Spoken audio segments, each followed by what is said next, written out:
بسم اللہ الرحمن الرحیم۔ میں ہوں ڈاکٹر طاہر عزیز ظفر، اپنے چینل ہومیوپیتھی ہیون سے۔ آج ہم بات کریں گے کولیسٹرول کی۔ یہ ایک عام بیماری ہے جو آج کل بہت زیادہ بڑھ گئی ہے۔ اس کی وجہ ہماری پر آسائش زندگی، چکنائی والے بازاری کھانے اور بیکری آئٹم کا استعمال کرنا ہے۔ کولیسٹرول ایک چکنا مادہ ہوتا ہے جو ہمارے جگر میں بنتا ہے اور ہماری غذا سے حاصل ہو کر خون میں زراعت کی شکل میں شامل ہوتا جاتا ہے۔ کولیسٹرول کی معمولی سی مقدار ہمارے جسم کی ساخت میں شامل خلیوں کی نشو و نما اور صحت کے لیے انتہائی ضروری ہوتی ہے۔ یہ مختلف ہارمون کی تیاری، نظام ہضم کی کارکردگی کا اہم حصہ ہے۔ اس کے علاوہ جسم میں حرارت پیدا کرنے کے لیے بھی اس کا استعمال کیا جاتا ہے۔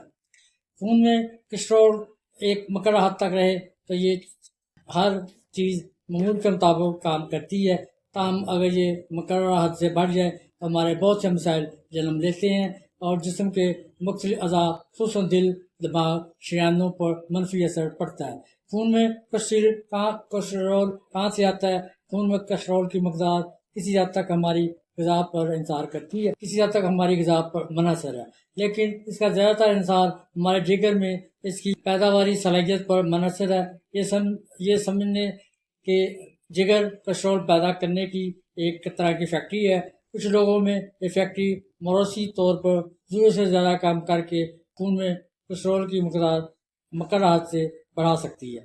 یہ مقدار بڑھنے سے کولیسٹرول خون کی نالیوں کی اندرونی تہوں میں جمع ہوتا جاتا ہے اور کولیسٹرول کے ذخیرہ ہونے سے نالیوں میں پلیٹ بن جاتے ہیں، جس کی وجہ سے خون کی گردش میں کمی واقع ہونا شروع ہو جاتی ہے یا خون کی نالیاں بالکل بند ہونے لگتی ہیں اور اس سے دیگر اعضاء کو بھی نقصان پہنچتا ہے۔ کولیسٹرول غذا کن کن اشیاء میں پایا جاتا ہے؟ کولیسٹرول جانوروں سے حاصل شدہ غذا میں زیادہ پایا جاتا ہے۔ ان میں مندرجہ ذیل اشیاء شامل ہیں: چھوٹا اور بڑا گوشت، انڈے کی زردی، ڈیری کی اشیاء مثلا دودھ، دہی، مکھن، پنیر، گردہ، کلیجی، مغز وغیرہ میں کولیسٹرول بہت زیادہ پایا جاتا ہے۔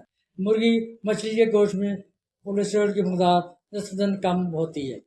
نباتات سے حاصل ہونے والی غذا مثلا پھل، سبزیاں، دالیں، میوہ جات میں بھی کولیسٹرول کافی حد تک کم ہوتا ہے۔ اگر ہم کولیسٹرول کی اقسام کی بات کریں تو ایک H D L cholesterol, L D L cholesterol, triglyceride cholesterol ہوتے ہیں۔ کولیسٹرول کی ذرات خود خون میں گردش نہیں کرتے بلکہ وہ ایک خاص پروٹین کے سہارے چلتے ہیں جو خون کے ذریعے مختلف اعضاء تک پہنچتے ہیں۔ کولیسٹرول ایچ ڈی ایل، اس کو کولیسٹرول کو اچھا سمجھا جاتا ہے، اس لیے یہ کولیسٹرول کو خون کی نالیوں، پٹھوں سے وہ جگر کی طرف لے جاتا ہے اور چونکہ جگر ایک فیکٹری کی طرح ہے تو کولیسٹرول وہاں پہنچ کر بسم ہو جاتا ہے۔ اس طرح سے خون میں کولیسٹرول کی مقدار مقررہ حد میں رکھنے میں مددگار ہے۔ اعضاء خصوصی طور پر دل کی حفاظت کرتے ہیں۔ ایل ڈی ایل کولیسٹرول کی اگر بات کریں، یہ کولیسٹرول برا سمجھا جاتا ہے کیونکہ یہ وہی قسم ہے جو خون کی نالیوں کی اندرونی تہوں میں جم کر ان کو موٹا کر کے خون کی گردش میں کمی لاتا ہے، دل کی شریانوں کے امراض کا باعث بنتے ہیں۔ ٹرائیگلیسرائڈز، یہ وہ چکنائی ہے جو ذات کی شکل میں اس وقت جمع ہوتی ہے جب جسم میں ضرورت سے زیادہ کیلوریز پہنچ جائیں۔ اضافی توانائی کی ضرورت پڑنے کی صورت میں مثلا ورزش، بھاری جسمانی کام وغیرہ ٹرائیگلیسرائڈ کی ضرورت پڑ جاتی ہے۔ تاہم خون میں ان کی زیادتی لگاتار رہنے کی صورت میں یہ دل کے امراض کا بھی باعث بننے لگتی ہے۔ شوگر جیسے امراض میں ان کی مقدار بہت زیادہ بڑھ جاتی ہے۔ خون میں کولیسٹرول کی مقررہ حد اور ہائی کولیسٹرول کی مقدار کی اگر بات کریں، ٹوٹل کولیسٹرول کی نارمل رینج جو ہے موجودہ درجہ بندی کے مطابق 180 ملی گرام یا اس سے کم ہے۔ پارٹر لائن ہائی کولیسٹرول کی مقدار 181 سے 199 تک ہوتی ہے۔ ہائی کولیسٹرول کی مقدار 200 ملی گرام یا اس سے زیادہ شمار کی جاتی ہے۔ خون میں کولیسٹرول کے بڑھنے کی وجوہات ہوتی ہیں۔ موروثی اثرات بہت اہمیت کے حامل ہوتے ہیں۔ کولیسٹرول کچھ خاندانوں میں موجود ہوتا ہے، جہاں تک کہ موروثی اثرات کے تحت بچوں اور نوجوانوں میں کولیسٹرول کی زیادتی بڑھ جاتی ہے۔ غذا میں چکنائی کی مقدار کی زیادتی بھی کولیسٹرول کو بڑھا دیتی ہے۔ زردی، انڈا، مرغن غذائیں، تلی ہوئی اشیاء، ناریل، مغز، گردہ، کلیجی، نہاری پائے، گائے کا گوشت چند مثالیں ہیں جن کا مسلسل اور زیادہ استعمال کولیسٹرول کی مقدار کو خون میں بڑھا سکتا ہے۔ خصوصی طور پر ان افراد میں ان کی فیملی میں کولیسٹرول بڑھنے کا رجحان پایا جاتا ہے۔ الکوہل کا استعمال بھی کولیسٹرول بڑھانے میں اہم کردار ادا کرتا ہے۔ کچھ امراض بھی ایسے ہیں جو کولیسٹرول کا مرض یا تھائرائیڈ اس کی ہونے کی صورت میں بھی مقدار میں بڑھ جاتی ہے۔ گردے کا مرض ہونا، شوگر کا مرض ہونا، موٹاپا کولیسٹرول بڑھانے میں اہم کردار ادا کرتا ہے۔ ورزش کی کمی اور سگریٹ نوشی کا استعمال بھی کولیسٹرول کی مقدار کو بڑھا سکتا ہے۔ ہائی کولیسٹرول کی علامات کی اگر بات کریں، عمومی طور پر ہائی کولیسٹرول کوئی علامت نہیں ہوتی، اس کا پتہ صرف خون میں کولیسٹرول کی مقدار کے لیے ٹیسٹ کروانے پر ہی پتہ چلتا ہے۔ تاہم کچھ افراد میں کولیسٹرول آنکھوں کے گرد، جلد میں، جوڑوں پر پیلے پیلے نشان کی شکل میں جمع ہو جاتا ہے۔ یاد رکھنے کی بات یہ ہے کہ کولیسٹرول آہستہ آہستہ کئی سالوں پر مزید عرصے میں خون کی نالیوں کی اندرونی تہوں میں جمتا رہتا ہے۔ اس کے نتیجے میں نالیاں تنگ اور سخت ہو جاتی ہیں، خون کی گردش کی مقدار میں کمی واقع ہو جاتی ہے۔ اس طریقہ سے جسم کے مختلف اعضاء کو نقصان پہنچنا شروع ہو جاتا ہے۔ خون کی نالیوں میں کولیسٹرول جمنے سے جو منفی اثرات ہوتے ہیں، اگر اس کی بات کریں، خون کی نالیاں تنگ اور خون کی گردش کم ہونے سے مختلف اعضاء پر مندرجہ ذیل منفی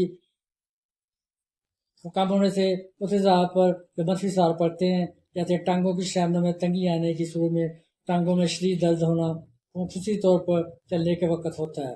خون جم جانے کی صورت میں ٹانگ نکارہ ہو سکتی ہے اور یہاں تک کہ ٹانگ کاٹنی پڑ سکتی ہے۔ دماغ میں جو اثرات ہوتے ہیں، دماغ کی رگوں میں خون جمنا شروع ہو جاتا ہے یا نالیاں پھٹنے سے خون بہہ سکتا ہے۔ اس کے نتیجے میں فالج کا اثر ہو جاتا ہے۔ فالج ایک جان لیوا مرض ہوتا ہے۔ خون جمنے کا عمل دل سے دماغ کی طرف جانے والی نالیوں میں بھی ہو سکتا ہے۔ اس سے یا تو فالج یا وقتی بے ہوشی کی علامات پیدا ہوتی ہیں۔ دل کی اگر بات کریں، دل کی شریانیں تنگ ہو سکتی ہیں، دل کا درد شروع ہو سکتا ہے، دل کا دورہ پڑ سکتا ہے، ہارٹ فیلئر ہو سکتی ہے، اس طرح کے معدی امراض ہو سکتے ہیں۔ اور دوسری شریانوں پہ جو اثر ہوتا ہے، دل، دماغ، ٹانگوں کی شریانوں کی طرح باقی اعضاء مثلا گردے، آنتیں اور دل سے نکلنے والی بڑی شریانوں میں بھی اب بھی وہی عمل یعنی تنگی اور خون کے بہاؤ میں کمی کی وجہ سے ان اعضاء کو نقصان پہنچ سکتا ہے۔ اگر ہم ہومیوپیتھی ادویات کی بات کریں جو کولیسٹرول کو کم کرنے میں استعمال کی جاتی ہیں، ان میں فیلٹوری سب سے زیادہ استعمال کی جاتی ہے۔ یہ سست جگر کو ٹھیک کرتی ہے، چربی کو ختم کرتی ہے، اس کے ساتھ نفس میں کا جگہ کا زہریلے پن کو دور کرتی ہے اور کھانے کی زیادتی سے بد ہضمی کی علاج کرتی ہے۔ اور سرینم یہ ہومیوپیتھی میں بہت زیادہ استعمال کیا جاتا ہے جب کوئی شخص جس میں جگر اور پتے کی بیماری میں مبتلا ہو، اس میں کولیسٹرول کی علامات بھی پائی جائیں تو بڑھتے ہوئے جگر اور پتے کی پتھری کے علاج میں بھی بہت کارآمد ہے۔ سورینم دوا استعمال کی جاتی ہے۔ یہ کولیسٹرول کی سطح زیادہ رکھنے والے شخص کے جسم میں ذیلی مادوں کو ختم کرنے میں مددگار ہوتی ہے۔ یہ یورینیم نیٹریکم استعمال کی جاتی ہے اور کوئی شخص جگر کے مسائل کے ساتھ ساتھ ہائی کولیسٹرول کے مسائل کا بھی شکار ہو تو یہ ہومیوپیتھی علاج کے لیے بہت کارآمد میڈیسین ہے۔ اس کے ساتھ ساتھ ایڈونس دل کے پٹھوں کی ترکیب میں استعمال کی جاتی ہے اور اس کے ساتھ ساتھ روسا مینینس آفیشل یہ میڈیسن بھی استعمال کی جاتی ہے، جب زیادہ تر بھی استعمال کی جاتی ہے۔ اس کے ساتھ ساتھ ایلیم اسٹیبا بہت زیادہ استعمال کی جاتی ہے۔ اس کے فوائد بہت زیادہ ہیں، خاص طور پر کولیسٹرول کی سطح کو کم کرنے اور دل کی صحت برقرار رکھنے میں یہ بہت زیادہ کارآمد ہے۔